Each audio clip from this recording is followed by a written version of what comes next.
बेटियां तो अनमोल होती हैं।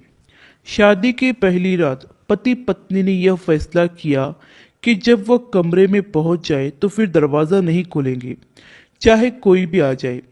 अभी दरवाज़ा बंद किए हुए थोड़ी ही देर हुई थी कि दूल्हे के माता पिता कमरे के बाहर पहुंचे ताकि अपने बेटे और बहू को आशीर्वाद दे सके। दरवाज़ा खटखटाया और कहा कि हम दूल्हे के माता पिता हैं।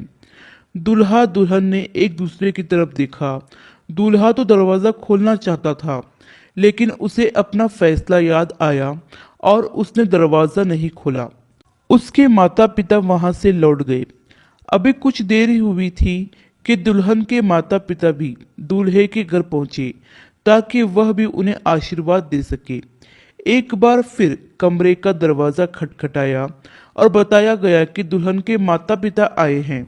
दूल्हा दुल्हन ने एक बार फिर एक दूसरे की तरफ देखा, फिर अपना फैसला याद किया।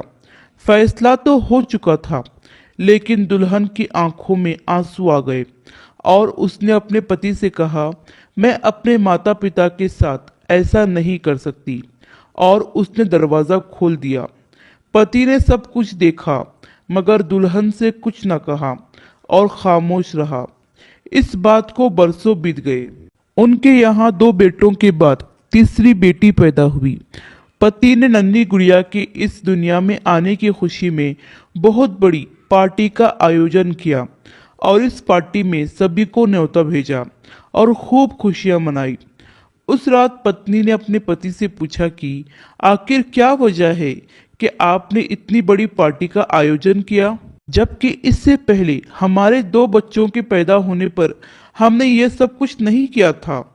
पति मुस्कुराया और बोला, मैंने बेटे के आने की खुशी पर पार्टी इसलिए रखी थी क्योंकि ये वही है जो मेरे लिए दरवाज़ा खोलेगी। पत्नी को बरसों पहले बीती बात याद आ गई और उसका सर शर्म से झुक गया। सच है, बेटियां तो अनमोल होती हैं।